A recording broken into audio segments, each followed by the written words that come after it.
Lorsque quelqu'un a un enfant, vous reconnaissez que, ou la science reconnaît que c'est l'enfant de cette personne parce qu'il y a une similitude dans le sang de la personne en question et de l'enfant qui prétend être le sien.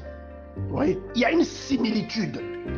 Si vous êtes zéro positif et que votre femme est zéro positif, votre enfant ne peut pas être zéro négatif. C'est pas possible. Autrement, cet enfant-là, on vous l'a emmené, mais ce n'est pas le vôtre. Donc en fait, en venant dans ce monde, en répandant son sang et sa chair, en la donnant pour que nous la mangions, il a fait de nous un royaume de sacrificateurs. Tu as pris part au repas céleste. Tu as mangé la chair et tu as bu le sang de Jésus-Christ. Il y a des gens, quand ils voient leurs enfants, ça leur rappelle leur papa. Parce qu'ils revoient les gestes et même les réactions et même l'éthique chez l'enfant. Pourquoi? C'est à cause du sang. Donc lorsque le sang de Jésus vient en toi, ce n'est plus seulement le sang de ton Père, parce que la vie de Dieu coule en toi. La vie de Dieu, la vie, ce qu'on appelle la vie Zoé, ça coule en toi.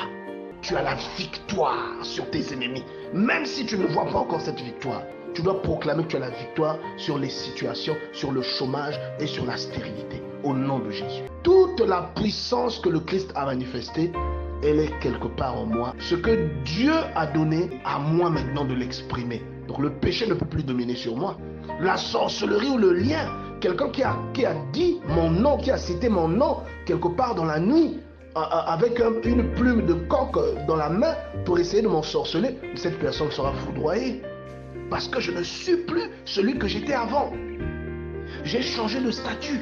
Vous voyez, c'est comme les gens qui vivent aux États-Unis. Ils vont aux États-Unis en tant que réfugiés, ils vont aux États-Unis en tant que Congolais, mais lorsqu'ils arrivent à obtenir la nationalité américaine, ils deviennent les premiers citoyens du monde. Ils deviennent américains. En tant que Congolais, on peut te maltraiter, mais si tu es américain, on va te traiter avec beaucoup d'égards.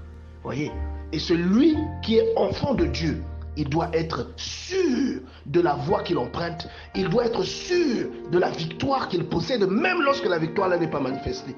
C'est pourquoi l'apôtre Paul, qui avait compris ce mystère, nous dit, ce n'est plus moi qui vis, mais c'est Christ qui vit en moi. Vous voyez? Parce que lorsque tu regardes la personne, tu vois les réactions et l'éthique. Ce n'est plus le Paul d'hier, le Paul qui était belliqueux. C'est devenu un Paul qui te rappelle Jésus. Un Paul qui te fait penser à un homme qu'on a crucifié qui s'appelait Jésus. Mais pourtant, ils ne sont pas parentés. Ah si, ils le sont par le sang. Ce sang-là lui a donné le caractère de Jésus. Vous voyez, le comportement de Jésus. Oh bien-aimé dans le Seigneur, il y a tellement de choses à dire. Voilà pourquoi toi qui te sous-estimes, toi qui pleures tout le temps parce que tu es malade, tu pleures tout le temps parce que ça ne marche pas. Si tu savais qui tu étais, tu n'allais pas pleurer. Tu deviens invulnérable, bien. Tu peux traverser le mur. Là où on t'a mis en prison, toi tu traverses le mur. Tu emmènes l'église dans la prison. Si ta vie c'est une prison, toi tu prends la prison, tu transformes ça en église. Comme Joseph, comme Paul et Silas, fermés dans la prison. Ils ont fait de la prison là une église. Il y a eu un miracle dans cette prison, bien-aimé dans le Seigneur. Et aujourd'hui, si ta vie est une prison, il y aura un miracle dans ta vie. Parce que tu as emmené l'atmosphère divine à l'intérieur de cette église. Tu as emmené une atmosphère glorieuse, une atmosphère qui est surhumaine. C'est une atmosphère extra, que je ne sais pas comment la qualifier. Elle n'appartient pas aux hommes.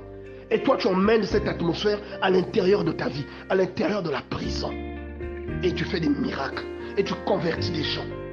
Oui. Pourquoi? À cause du sang qui coule en toi.